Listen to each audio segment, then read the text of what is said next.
بسم اللہ الرحمن الرحیم والصلاة والسلام علی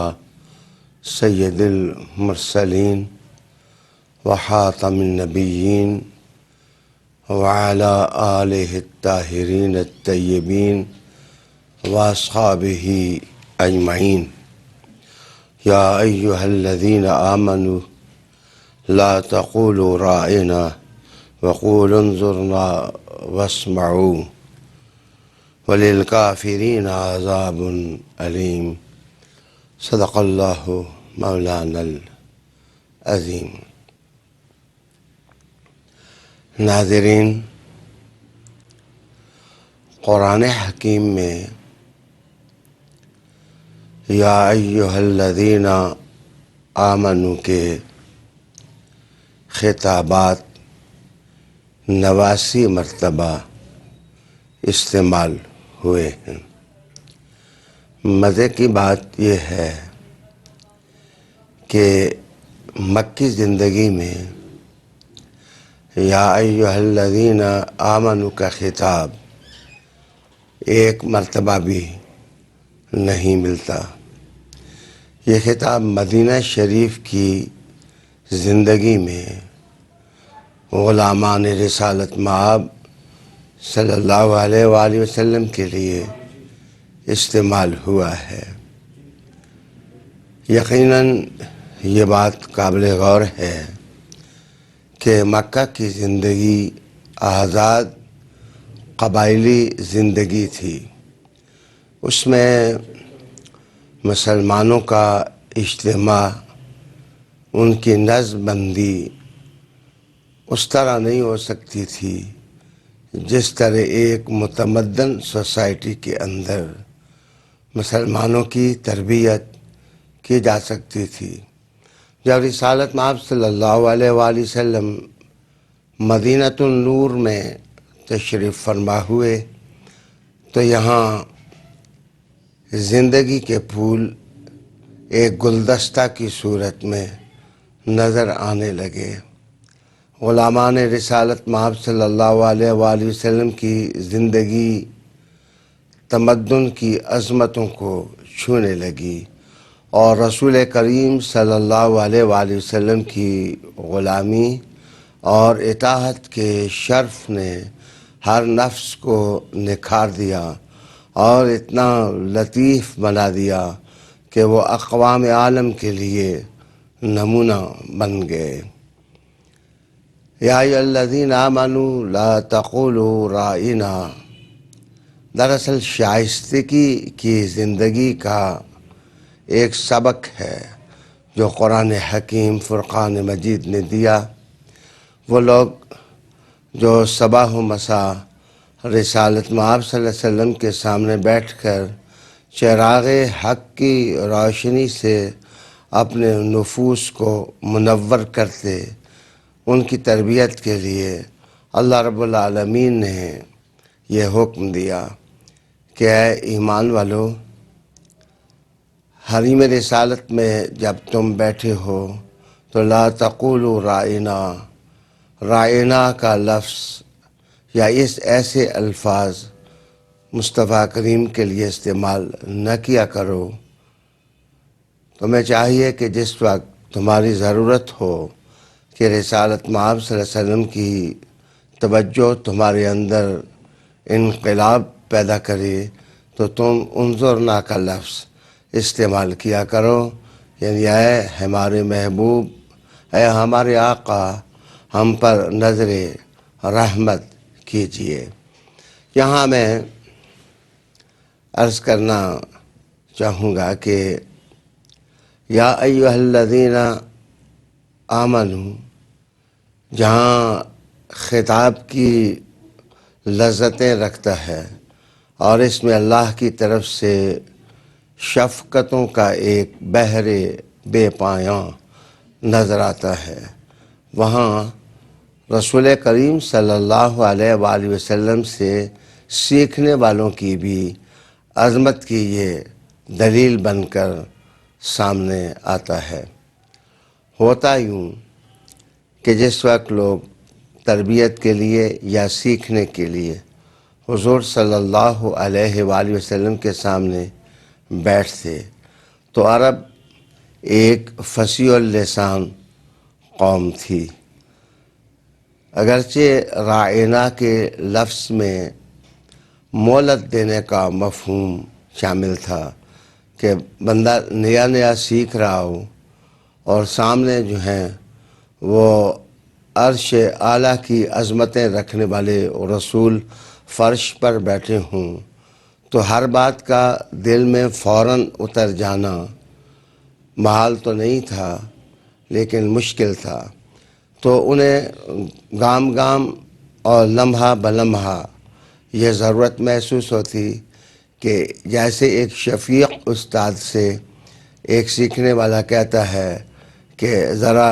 گفتگو کرنے میں ہمیں مہلت دیں تاکہ ہم وہ افکار عالیہ اور وہ آیات بینہ جو آپ کی زبان سے سنتے ہیں انہیں اچھی طرح سمجھ لیں، ان میں غور و فکر کر لیں تاکہ ان کو ہم اپنے عمل میں آسانی سے بسا سکیں۔ ناظرین، اس میں خلوص بھی تھا اور اس میں تربیت کی ضرورت بھی تھی، لیکن ضروری نہیں ہوتا کہ ایک لفظ جب استعمال کیا جائے تو سننے والے سارے ہی دیوانے ہوں اور سننے والے سارے ہی عاشق ہوں۔ کچھ لوگ خصوصاً جو یہود کی تہذیب کے پرچم بردار تھے اور وہ مدینہ میں رہ رہے تھے، وہ تو لفظ لفظ کو پھیرتے اور حرف حرف سے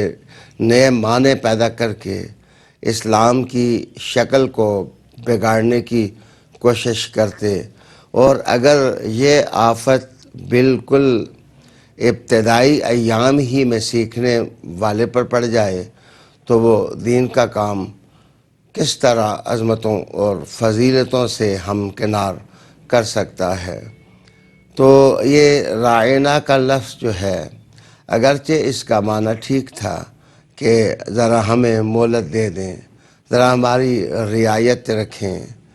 اور اگر یہ باب مفعلہ ہو عربی گرامر کے مطابق تو پھر اس میں مفہوم یہ تھا کہ آپ ہماری رعایت رکھیں، ہم آپ کی رعایت رکھیں۔ شاید اس لفظ میں معنویت کے ہونے کے باوجود جو باب مفعلہ میں حضور کی جانب یہ معنی پیدا ہوتا کہ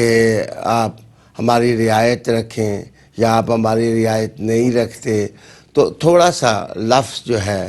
وہ منفیت کی طرف گامزن ہو سکتا تھا۔ تو اللہ رب العالمین نے حکم صادر کر دیا کہ ایمان والوں، ایسا لفظ جو ابحاث میں اور گفتگو میں میلا انداز اختیار کر سکتا ہے اور جو مسلمانوں کے دشمن لوگ ہیں اس سے غلط مفہوم حاصل کر سکتے ہیں، تو تم ایسے لفظ کو استعمال ہی نہ کرو۔ اگر لغت کے اعتبار سے اگر دیکھا جائے تو یہی لفظ الرعونہ سے بھی نکلتا ہے، اور رعونت کا معنی جہاں تکبر ہوتا ہے اور اطرانا ہوتا ہے وہاں اس کا معنی بے وقوف بنانا بھی ہوتا ہے۔ تو جناب وہ آدمی انتہائی بدقسمت ہوتا ہے جو کسی دریا کے کنارے بیٹھ کر کے بھی اپنے جسم کی میل کو دور نہ کر سکے۔ رسالت امام صلی اللہ علیہ وسلم کا فیض ایک معجزاً سمندر تھا۔ وہ لوگ جو حضور صلی اللہ علیہ وآلہ وسلم کے فیضان سے مستفید نہیں ہو پا رہے تھے، بلکہ ان کے اندر رقابتیں تھیں، آویزیاں تھیں، دشمنیاں تھیں، عداوتیں تھیں اور بغض تھا، وہ اس قسم کا میلا لفظ استعمال کرتے کہ آپ جتنا چاہیں ہمیں بے وقوف بنا لیں۔ ناظرین، یہ ایک لفظ نہیں ہے، یہ تو ایک گستاخی ہے جو ناموس رسالت کے خلاف جاتی تھی۔ یہاں پر علامہ قرطبی رحمۃ اللہ علیہ تعالیٰ نے یہ لکھا ہے کہ حریم رسالت کے اندر اتنی احتیاط کی ضرورت ہے کہ جو لفظ بھی کسی مفہوم یا کسی تہذیب میں غلط معنی پیدا کر سکتا ہو، اس کا حضور کے لیے استعمال کرنا رب کریم نے اس سے منع کر دیا اور کہا لا تقولوا راعنا۔ یہ لفظ کیوں استعمال کرتے ہو؟ ویسے بھی پرائیویٹ لائف میں بعض اوقات بعض الفاظ کا استعمال کرنا اتنا بڑا معاملہ نہیں ہوتا، نہ ہی وہ ناگوار ہوتے ہیں، لیکن جس وقت بین الاقوامی زبان ان لفظوں کو اٹھانا چاہتی ہے تو جناب وہ پرائیویٹ ماحول میں استعمال شدہ لفظ جو ہیں وہ کسی بڑی جگہ غلط مفہوم پیدا کر سکتے ہیں۔ تو قرآن حکیم نے انتہائی احتیاط کا سبق دیا، قرآن حکیم نے انتہائی زبان میں نفاست رکھنے کا سبق دیا۔ قرآن حکیم دیکھ رہا تھا کہ جو لوگ حضور صلی اللہ علیہ وآلہ وسلم کی نظر کرم سے نشو و نما پا رہے ہیں، انہوں نے اقوام عالم کی قیادت کرنی ہے اور امت مسلمہ نے قیامت تک فیض بانٹنا ہے۔ اگر ان کے لفظ میلے رہ جاتے تو جناب یہ امامت انسانیت کا کام شائستگی سے کون کرتا اور عمدہ طریقے سے کون کرتا؟ اس لیے رب کریم نے صاف طور پر حکم دے دیا کہ یا ایھا الذین آمنوا لا تقولوا راعنا، اے ایمان والو یہ لفظ نہ کہو راعنا۔ ایک تیسری جہت بھی ہے مفہوم اور معنی کی، وہ یہ ہے کہ راعی چرواہے کو کہتے ہیں، اور ہو نہ ہو جیسا کہ ہر نبی نے اپنی زندگی میں بکریاں چرائی ہوتی ہیں، یہ ان کی عجز،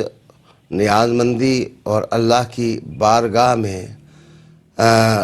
عبادت اور تواضع کا نقشہ پیش کرنے والی چیز ہے۔ لیکن اس سے وہ لوگ جو رعونتوں کے پہاڑ کی چوٹی پر کھڑے ہوں یا جو سرکشی کی سواریوں پر سوار ہوں، وہ لوگ تو مذاق کر لیتے کہ یہ ہمارا چرواہا ہے، اور جو آدمی ہماری بکریاں چرانے والا ہے اس کو ہم امام انسانیت اور امام کاروان آدمیت کس طرح تسلیم کر سکتے ہیں؟ اس کے اندر بھی ایک معنی خفت کا لیا جا رہا تھا، تو رب کریم نے ڈکشنری ہی بدل دی، رب کریم نے لغت ہی بدل دی، رب کریم نے لہجہ ہی بدل دینے کا سبق دے دیا۔ وہ لطف بات یہ ہے کہ قرآن حکیم میں سب سے پہلے یا ایھا الذین آمنوا کا جو خطاب ہے اس کا سبق یہی ہے لا تقولوا راعنا۔ اس سے پتہ چلتا ہے کہ عبادتوں کی گہرائی اور ریاضتوں کی گہرائی اور تقوی کا اثر زندگی میں اور کردار سازی اور خود سازی ایک بڑی منزل ہے۔ اللہ کی یاد کرنا اور اس کے نام کی مالا جپنا ایک بڑی خوبصورت منزل ہے، لیکن انسان کی عظمت کا اندازہ اس کے سجدوں سے نہیں لگایا جا سکتا، یا اس کے رکوعوں سے نہیں لگایا جا سکتا، یا اس کے جو گہری گہری اور لمبی لمبی وظائف بری زندگی ہے اس سے اندازہ نہیں لگایا جا سکتا۔ اصل میں تو انسان اپنی گفتگو سے پہچانا جاتا ہے، انسان اپنے لہجوں سے پہچانا جاتا ہے۔ شاید یہی عظمت مآب بات تھی کہ رسالت مآب صلی اللہ علیہ وآلہ وسلم نے اس قوم میں آ کر صاف اعلان کر دیا کہ لوگوں، مجھے جوامع الکلم کی دولت عطا کی گئی ہے۔ جناب فرش پر بیٹھ کر عرشی باتیں کرنے والے رسول، اس کے لیے اگر کوئی لفظ میلا، سستا، ہلکا اور خفیف استعمال کرتا تو تربیت پھر کیسے ممکن ہوتی؟ رسول کریم صلی اللہ علیہ وآلہ وسلم کی غلاموں کی تربیت ہو رہی ہے کہ میلے لفظ استعمال کرنا کبھی سوچو بھی نہ۔ اگر کہنا ہو حضور کو مخاطب کرنا ہی ہو تو کہا کرو حضور نظر کرم کر دیں ہم پر۔ اب ان زورناک لفظ اور اس کی مٹھاس اور اس کی شہامت کہ نظر کرم کریں، جس وقت کسی عالی ذات کو کوئی چھوٹا آدمی یہ کہہ دے مجھ پر نظر کرم کر دیں تو وہ بھی اپنے فیض کا سمندر اس کے لیے معجزاً کر دیتا ہے۔ قرآن حکیم فرقان مجید ہمیں شائستہ زندگی گزارنے کا درس دیتا ہے، حضور صلی اللہ علیہ وسلم کا ادب کا درس دیتا ہے، جمیع انسانیت میں بڑوں کے ادب کا درس دیتا ہے، اور زبان میں سے اچھے لفظوں کی ادائیگی کا سبق دیتا ہے۔ اللہ تعالی ہمیں اس یا ایھا الذین آمنوا کا یہ موتیوں بھرا فیض نصیب کرے، اور امت مسلمہ بھی اسی طرح تمدن اور تہذیب کی عظمتوں پر وہ جلوہ فروز و آخر دعوانا ان الحمد للہ رب العالمین۔